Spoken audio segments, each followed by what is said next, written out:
You're listening to episode number 79 of the Transform Your Life from the Inside Out podcast.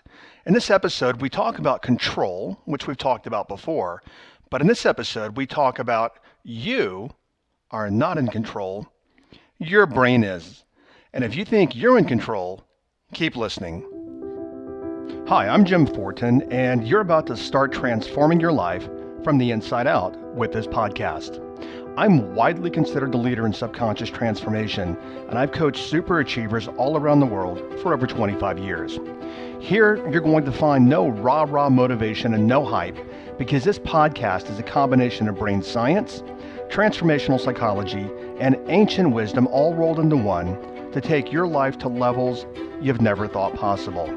If you're wanting a lot more in life, to feel better, to heal, to have peace of mind, to feel powerful and alive, and to bring more abundance and prosperity into your life, then this podcast is for you, because you're going to start learning how to master your mind and evolve your consciousness. And when you do that, anything you want then becomes possible for you. I'm glad you're here. Control is something that so many people get into. And you might have even heard me say in another episode that you're not in control. You're not. And you've heard me say before that control is an illusion. And if you get into control, you are controlled by the illusion of control. Now, that is a thought level, meaning it's analytical. You think you're in control and you're always trying maybe to control people or things or situations or events, and to varying degrees. I mean, from trying to control people to trying to control whether or not people have a good time at a party or at your house and you're making yourself responsible for them, or trying to control, your kids or significant other, or maybe even yourself. Now, you've heard me say before, obviously, that control is an illusion, and that's one level. It's a thought level. It's a prefrontal cortex, analytical thinking brain level. But I want to go even deeper, and I want to talk about the role that your brain, yes, your brain plays in control. I was going to say revert, but I want to actually just address a study that was done back, I believe, in 2007. And it was done at the Max Planck Institute in Leipzig, Germany. Now, the Max Planck Institute is one of the foremost research institutes in the world. They have 43 Nobel Prize winning scientists contributing research. And what they did is they were obviously looking at the influence of the brain in our decision making. And by the way, when we think about control, that's decision making for most of us. What they did is they put people in an fMRI machine. Now that's a big, that's an acronym for a big word, a functional magnetic resonance imaging machine. And what they wanted to do is they wanted to watch the blood flow in the brain. So what they did is they gave people one of two options, pick either A or B. And they watched the blood flow in the brain as people were actually making decisions. Now, as people were making decisions, they were analytically engaged in thought. Should I pick A? Should I pick B? Maybe A is better. Maybe B is better, etc. But what they watched was the blood flow in the brain as the person was actively engaged in the analytical process of making a decision. What they discovered was groundbreaking. I mean, it's amazing. But by watching the blood flow in the brain, what they discovered is that they could predict with great accuracy the decision that the person was going to come to, whether it be A or B, based upon watching the blood flow in the brain. Further, and this was groundbreaking, what they recognized is that you, me, all of us, your brain makes your decision for you a full 7 seconds before you actually even analytically make a decision, which means that you, air quote, you think you're making a decision and you're analyzing and contemplating and all this, but that decision has already been made for you by your brain. So it's interesting that I also did an IG, an Instagram Live today, and I talked about habits today. And I said on that live, and I've said here before, is that you don't get what you want in life. You just don't. I mean, think about all the things that you want, whether it be a new car, a new job, a new boyfriend, a new girlfriend, all these things that you think that you want, and you don't get what you want because, see, wanting is prefrontal cortex, analytical part of the brain. What you get is you get your habits. And there's an episode on it here. I believe it's episode number 5. So you get what your habits are. And I want to sit here and I wish there was some way, whether it be auditorily, visually, or kinesthetically, I wish there's some way that I could literally just, in a kind way, grab you by the shoulders and shake you. Because see what many of you are doing, and you're saying, oh, okay, well, yeah, no, come on, Jim, you've said that before, I get it. But many of you get it, but you don't get it. And I also want to point out there also, working with a shaman for a lot of years, Don Javier, many times I remember back when we were on vacation a lot of years ago, and he said something to me, and I'm like, oh, Don, I call him Don for short for Don Javier. I'm like, Don, I get it. And he's like, no, you don't. And I'm like, no, I do, I get it. And he's like, no, you don't. And I'm like, and he's being very kind and kind of grinning. And I'm like, no, really, I get it. And he's like, okay, but you don't. And about 3 years later, I recognized that, you know what? I thought that I got it, but I really didn't get it in that moment. I got it 3 years later. The reason that I'm telling you all this is I want you to get, and we're going to tie this back to control in your brain. I want you to get that, and I want you to please understand, is that your habits, it's your habits that create for you. And every single thing that you have in life and every single thing that you don't have in life. Now consider that again. I'll say it again.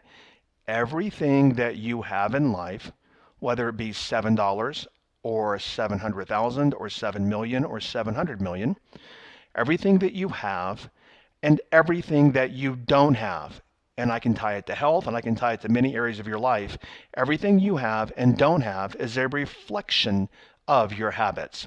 Now, when I say everything, I'm going to give a little leeway there in that somebody could say, well, I have XYZ health condition. That's not a matter of habits. Whole different podcast. When I say generally speaking, I mean 99% generally speaking. Everything that you have in your life or you don't have is a reflection of your habits of thought. And that's where I want to go in this podcast just a little bit, is that even control is a habit. I mean, no one ever thinks, and that no one gets out of bed and says, do I get into control today? Do I not get into control? What do I think about control? Now, let me back up even further here. If you have a family member and and maybe even you, if you know that they're always in control, I know you don't think about it this way and you don't think, Susan is in the habit of controlling things. No, but you know that, okay, you look at Susan and, oh my gosh, I'm going to see Susan today. And oh my gosh, Susan tries to control everything around her. And I have family members like that as well. So I completely get it. And I know what I'm talking about. I have a brother-in-law. I've got actually several brother-in-laws, one on my side and one on my partner's side of the family. And I have 4 brother-in-laws on my partner's side of the family. And they're all engineers, except one. And one of my brother-in-laws has to control, and I mean has to, everything. Every single thing in his environment and people around him must be controlled. But what I want to point out is that he learned control as a small child. And then what he did is he habituated it. I don't know if I enunciated that properly, not habituated it, but habituated, like a habit. It just became a habit for him. Now he lives in this like prison of control, and it's all habits that he learned many, many years ago. Very, very quickly here, because there is an episode on habits, but habits literally they're housed by the reptilian part of the brain, and they're created for multiple reasons, but the main reason is a survival mechanism, or one of the main reasons, let me put it that way, and to save energy.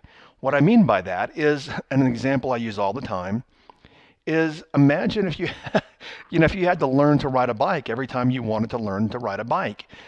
You learn to ride a bike, I think all of you, like I did, by getting on it as a kid. And back then, we didn't even have helmets back in the 70s, in the early 70s. You hop on a bike, you fall off, you hop on a bike, you fall off, your dad's yelling at you, pedal faster, pedal faster, pedal faster, pedal faster.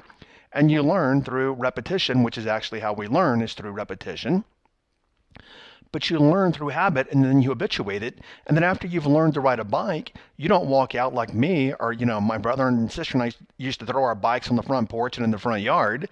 You don't walk out and pick up a bike and go, how do I ride this? How do I get on this thing? You hop on it, and the old phrase is it's simply like riding a bike. That's because it's habitual, and the brain stores neural pathways to actually reinforce habits that you've learned. So, when we look at habits, please take this to heart, and just wherever you are, just stop for a second. Even if you're in traffic, and I don't mean stop in traffic physically, but stop and just ponder, fully consider. Let's take some time here. Fully consider. Whatever car you're driving, whatever house you're living in, whatever office place you're sitting in, you look at your bank account, you look at your body for the most part, every bit of that is an external reflection of something internal, which is a habit. And obviously what stands to reason here is if you want more in life, it's not about wanting more. It's not about the analytical.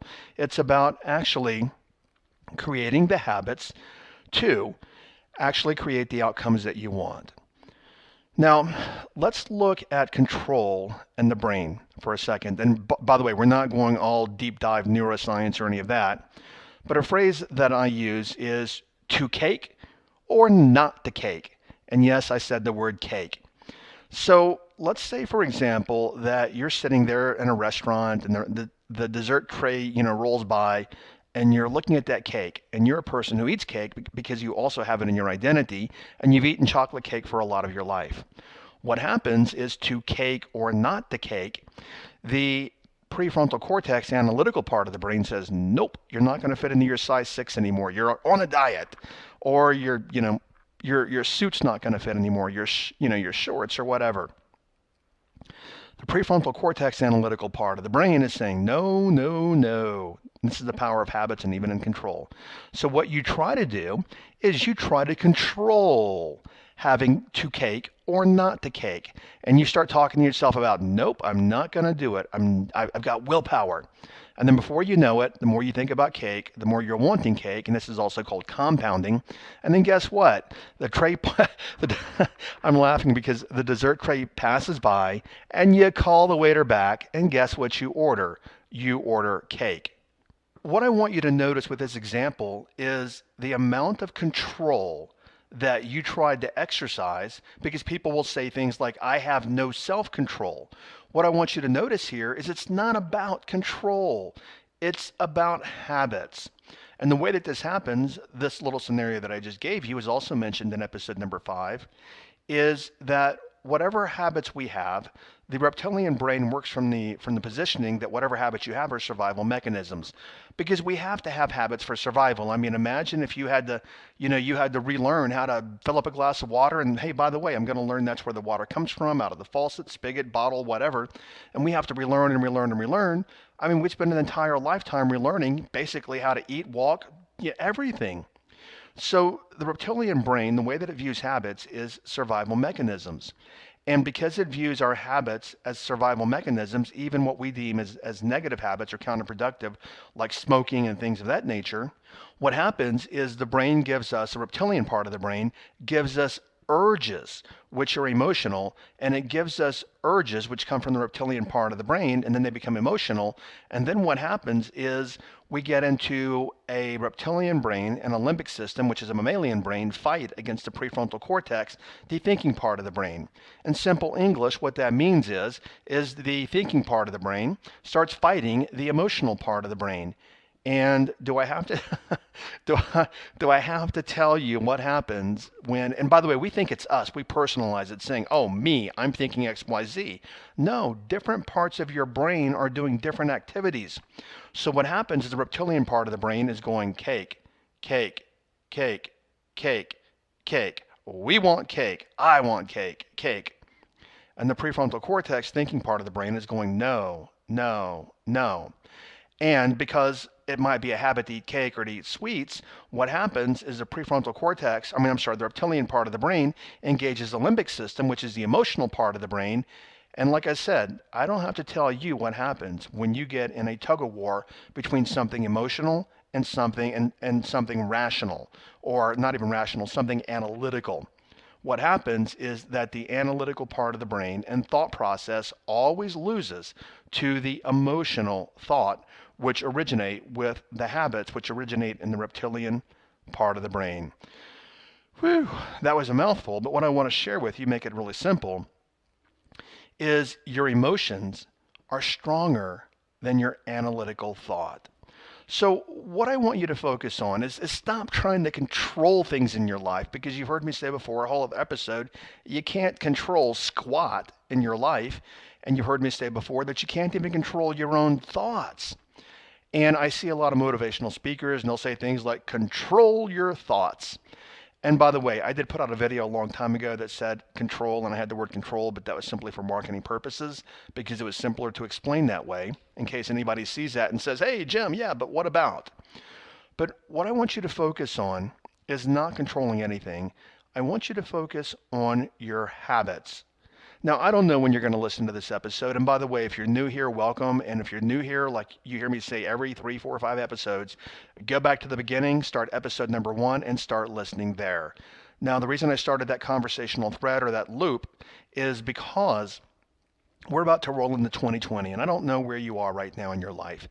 But I'm going to tell you this. If you want the best 2020 of your life, stop, for crying out loud, focusing on all these things and all the hopes and wants and wishes and all these kind of things, and start focusing on your habits. And goals. We're all taught to goal set at the beginning of the year, and we're all taught to create our New Year's resolutions. You've heard me say before that, this, I don't know what percentage of people, but they set New Year's resolutions, and by the 3rd week of January, 92% of people have actually abandoned their resolutions. Why? Well, based upon what we're talking about, why do you think? It's really simple, is that we operate by habits. And if you're not in the habit of eating healthy, guess what? Even though you have a New Year's resolution, you go right back to your old habit again. If you're not in the habit of working out, even though your New Year's resolution is, oh, I'm going to fit in my size 5 or my 32 or 31 waist jeans, and I'm going to be all excited about it. And then very quickly, it's kind of like, wah, wah, wah, wah. We're back to our old behavior, which is our old habits again.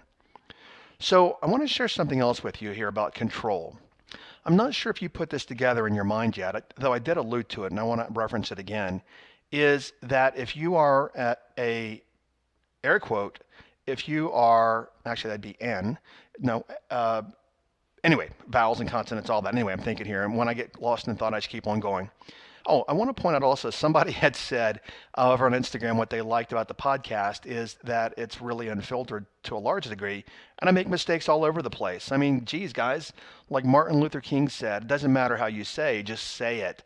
And I fumble all over the place, and I have sentence fragments, and I've got dangling participles all over the place, and I'm not using the right tense at certain points. And ironically, off topic, many years ago out of college, I was a phenomenal writer, and I was even offered a job on the staff of a United States senator for my ability to write. And my job was to write correspondence to constituents. I mean, low-level job. But it was on my ability to write and to write, correctly. In this day and age, I mean, it's a train wreck. But you know what? I put out what I put out. So I'm telling you that just as an ancillary note, is if you've got something to say and you can help people, stop worrying about all the mumbo jumbo and how good you're going to look and whether or not people are going to judge you. Anyway, where I was going there is if you are a control freak, quite literally, you are in the habit, because your brain is doing it for you, you are in the habit of being a control freak. Because all of our habits come from the reptilian part of the brain, which is where the habits are stored.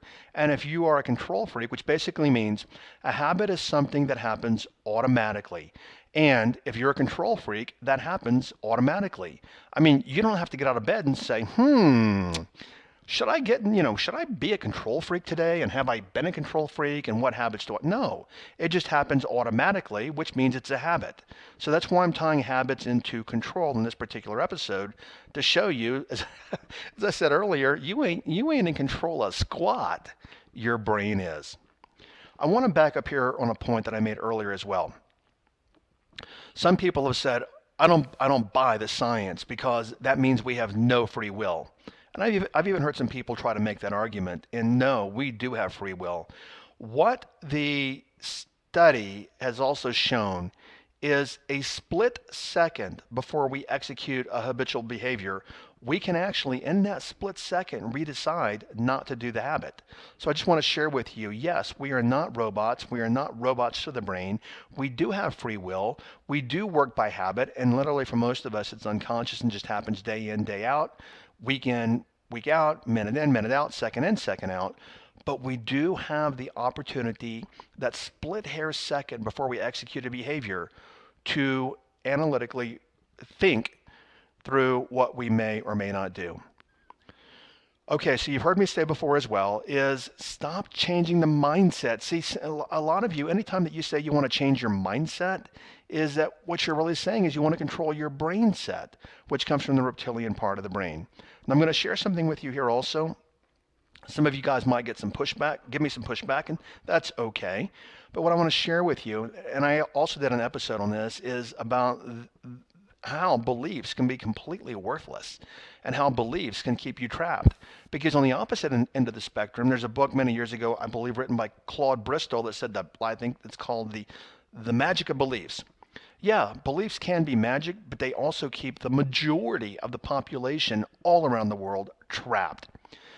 Now, the reason I'm doing this is, if I said, do you believe you can make $100,000 a year? You're probably going to say, well, yeah, I look around me and I believe, and I'm going to emphasize, I believe I can do that. I know I've told this story here somewhere in the podcast, but I was at a big multi-level event years ago. I was a speaker. It was a very large multi-level marketing company. And the speaker on stage had all these people writing down their goals, all left brain stuff. And I guarantee you, I'm a betting man, I guarantee you, if we could track that audience from 2011 or so, I flat out guarantee you, and I'd put $10,000 on the line, that literally 95 to 97% of those people never, ever hit their goals. Because see, what happens is they're sitting there in the audience and they're watching these people up on stage, and you might be watching people in life and people online. And you're like, yeah, Sally did it. So yeah, if Sally can do it, I believe I can do it. Bob is an internet marketing millionaire. Bob can do it. I believe I can do it. Well, the reality is that is all left brain thinking. That's all prefrontal cortex. That's all analytical. Stop. Stop. Stop focusing on what you believe, because see, whether or not you want to admit it, that's all self-deception. Because you might analytically believe that you can create that $1,000,000 or whatever it is, but at an identity level, and specifically relative to this podcast episode, at a habit level, you do not have the habits to create the outcome that you want, that you air quote believe that you can create. So what I'm going to share with you is this. Stop focusing on what you believe and cozy up to your brain and focus on your habits. And again, I refer back, go back and listen to, I think, episode number 5 or 4, whatever it was. You'll see it in the early episodes, and my team will probably put a link to it somewhere anyway, is go back and listen to that episode on habits and forget everything else for the most part when it comes to your goal setting and all these things, because the habits, you can't, well, let me back up here. Have you noticed that you can't even control your habits? Consider that. You can't control your habits, which goes back to the entire title of this podcast, is that you're not control, your brain is. Create the habits, and what you want happens automatically. So your transformational takeaway this week is that you are not in charge and you have no control. Your brain is, and your brain does. Alrighty. Next episode, I think, it's going to be a short episode because I'm on vacation this week, but I know it's a powerful episode for so many of you. I picked Mark's question. It's a Q&A episode, and I picked Mark's question because it applies to so many people. And the question is, how do I increase my self-worth? So much of what you don't have in life is because you believe you're not worth it and you don't deserve it. So if that resonates with you in any way, whatever you do, make sure that you listen to next week's episode. I do want to say also, even though there's an outro and it's meaning, the outro, the last recording here on this podcast, I do want to say again that thank you so much for allowing me to be of service. And I do ask humbly, if you would please, if you're getting a lot of value from these episodes, would you please do me the favor and leave an iTunes review? Not only that, and I'm just kidding here, but please, I request, leave a positive review, please, if you're going to leave a review. But leave a positive review if you would. And if you would, please share with your friends on Instagram and Facebook and Twitter and other social media outlets, because I get a lot of email from the team sends me. We get a lot of email from people saying that this podcast has helped them in so many ways. So, why not help, guys? Why not all of us help more people? All right. Thanks for listening, and I'll catch you over on the next episode on how do I increase my self-worth. Take care. Make it a great day today. Bye-bye. Thank you for listening to this entire podcast. If you're the kind of person who likes to help others, then share this with your friends and family. If you found value, they will too. So please share via your social media channels. Also, if you have questions, I'm here to assist. You can email me questions to support@jimfortin.com, and I may even use your question for a future podcast episode. Also, if you want transformational content like this daily, connect with me on Instagram. My Instagram name is I am Jim Fortin. Finally, I do have a personal request. I believe that we're all here to help others and to grow and evolve ourselves. Together, you and I, let's help more people. If you would please leave a review on iTunes, and a good one, by the way. I'd be grateful, and through your assistance together, we can transform more lives. Thanks for listening.